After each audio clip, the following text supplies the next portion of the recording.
अगर हिना साहब यहाँ से आरजेडी से लड़ती हैं तो एआईएम स्पष्ट तौर पे कहता है, हम कह रहे हैं कि यहाँ से एआईएम की पार्टी नहीं लड़ाएगी।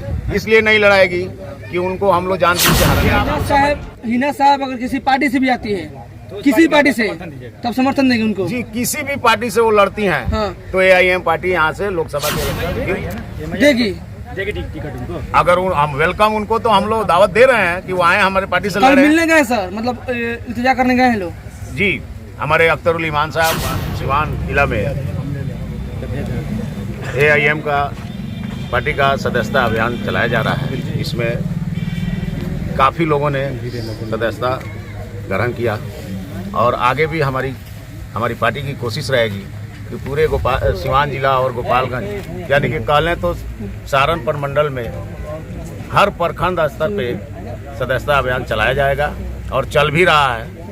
और आने वाले 24 में लोकसभा चुनाव में हमारी पार्टी तो सहारनपुर मंडल में ही अभी सदस्यता अभियान चलाया जा रहा है कि पूरे प्रदेश लेवल पर चलाया जा रहा है? नहीं, हमारी पार्टी पूरे बिहार में सदस्यता अभियान चला रही है, लेकिन पार्टी ने मुझे जिम्मेदारी दी है, सहारनपुर मंडल के प्रभारी बनाई है, इसलिए मैं कह रहा हूँ कि सहारनपुर मंडल में ये काम को हम लोग अंजाम दे रहे हैं। सर, एक सवाल आपने किया, बात कर रहे थे अभी, अपने स्पीच दे रहे थे, तो आपने कहा कि हिना साहब को लेकर आपने बात कहा कि हिना साहब को अगर आरजेडी संभालती है या उनके साथ देती है तो हम उनके साथ में जाएंगे, अगर नहीं देती है तो हम उनके साथ नहीं रह पाएंगे।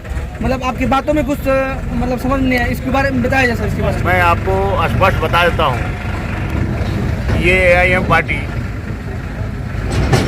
सिर्फ सीमांचल में ही लड़ती थी और यहाँ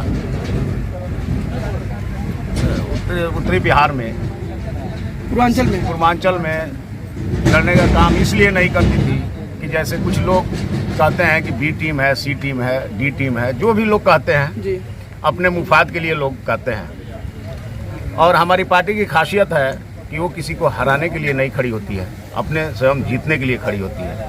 अगर हिना साहब यहाँ से आरजेडी से लड़ती हैं तो एआईएम स्पष्ट तौर पे कहता है, हम कह रहे हैं कि यहाँ से एआईएम की पार्टी नहीं लड़ाएगी।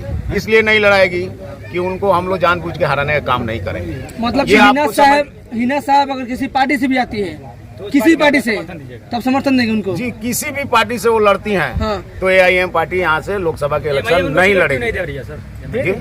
देगी टिकट उनको। अगर हम वेलकम उनको, तो हम लोग दावत दे रहे हैं कि वो आए हमारे पार्टी से लड़े। मिलने गए सर, मतलब इल्तिजा करने गए हैं लोग जी।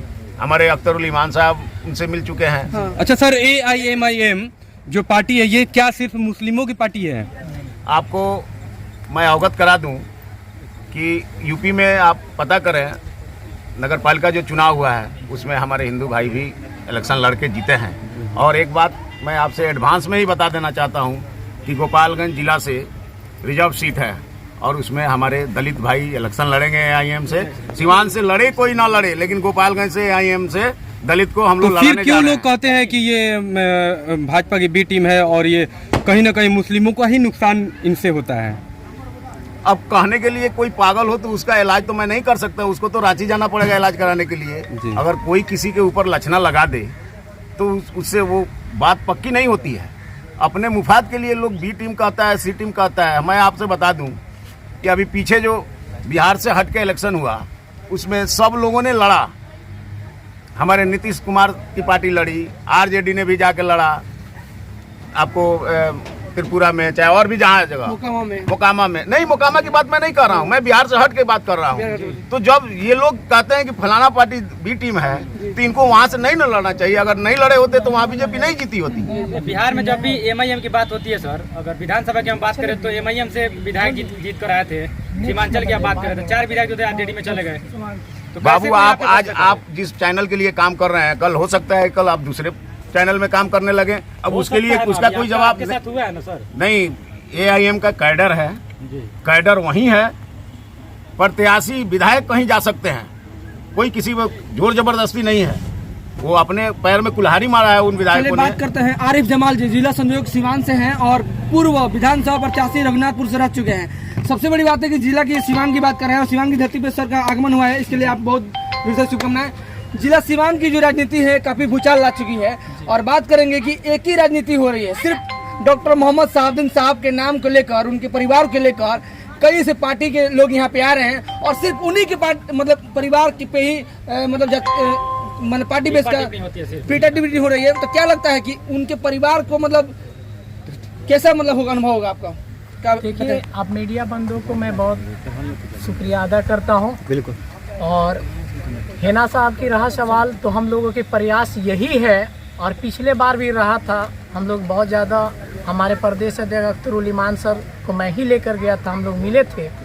और अगर हिना साहब हमारी पार्टी से चुनाव लड़ना चाहती हैं तो बिल्कुल वेलकम है, और हम लोग तन मन धन से हम लोग हिना साहब के साथ हैं। वो किसी भी पार्टी से अगर वो चुनाव लड़ती हैं तो भी हम लोग साथ हैं, और कल के डेट में अगर हमारी पार्टी से चुनाव लड़ती है तो भी हम लोग उनके एक सवाल ये है सर कि आरिफ जमाल जी, आप जिला संयोजक हैं और जिला सीवान की बात कर रहे हैं, तो आपके माध्यम से कभी आपके मतलब बाई राइटिंग में उनको लेटर दिया गया है कि सर मैडम आप हमारे पार्टी में आके स्वीकृत करें या आप हमारे पार्टी में शामिल हो, ऐसा आप लोग मतलब किए हैं कुछ? प्रयास में हम लोग हैं, अभी ऐसा नहीं हुआ है। हाँ। अभी हम लोग इतने बड़े शख्सियत कैसे, मतलब आपको अंदाजा है कि इतनी बड़ी शख्सियत आपसे आगे खुद बोलेंगे कि हम आपकी पार्टी में ज्वाइन कर रहे हैं? हम लोग प्रयास में हैं हाँ। कि हिना साहब हमारे पार्टी से चुनाव लड़े। हमारे तो आप आला रिकॉल करेंगे तब ना? हमारे आला कमान बात कर रहे हैं। चलिए ठीक है, यहाँ पे आते हैं। जो ये सदस्यता अभियान चलाया जा रहा है सर, क्या लग रहा है कि 2024-2025 का जो लोकसभा चुनाव आने वाला है, क्या तैयारियां चल रही है आपको? हमारी कौन तैयारी सा कैंडिडेट होगा सीवान जिले के लिए सर? हमारे सिवान जिला में अभी कैंडिडेट तय नहीं की गई है।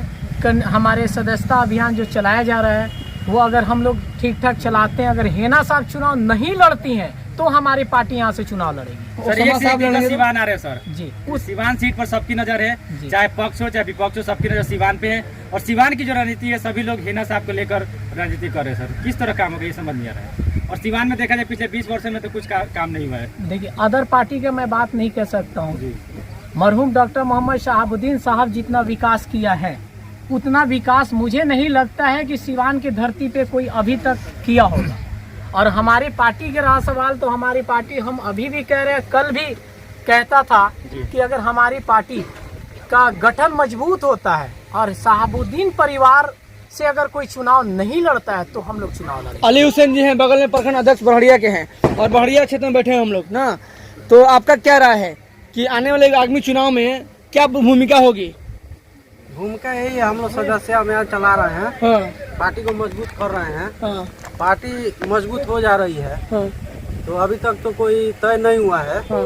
इसको लड़ाया जाएगा। हाँ। नहीं, तय होगा। तय होगा ही। अच्छा, मुस्लिम समाज से ही ज्यादा लोग इस पार्टी में सदस्यता ग्रहण कर रहे हैं। नहीं, इसका मुख्य कारण क्या है? मुस्लिम का और इसका बात नहीं है। इसमें सारे आदमी, सारे जाति, सारे लोग इसमें। सारे चलिए, लोग बगल में फिरोज आलम जी हैं, प्रखंड अध्यक्ष पचुर्की से जुड़े हुए हैं। और आज का जो कार्यक्रम हुआ इन्हीं के दिशा निर्देश में हुआ है ना सर, और आपके दरवाजे पे हुआ है। कितनी खुशी हो रही है कि जो MIM की पार्टी है, जो हैदराबाद मजलिस मतलब बहुत बड़ी पार्टी, इंटरनेशनल पार्टी की तरफ लोग जानते भी है, और उस पार्टी में आप सम्मिलित होकर लोगों को एक मनभाव व्यक्ति का विचारधारा बता रहे हैं। आप ज्वाइन कर लिए हैं कितने सालों, मतलब बहुत पहले से। MIM का विचारधारा क्या है?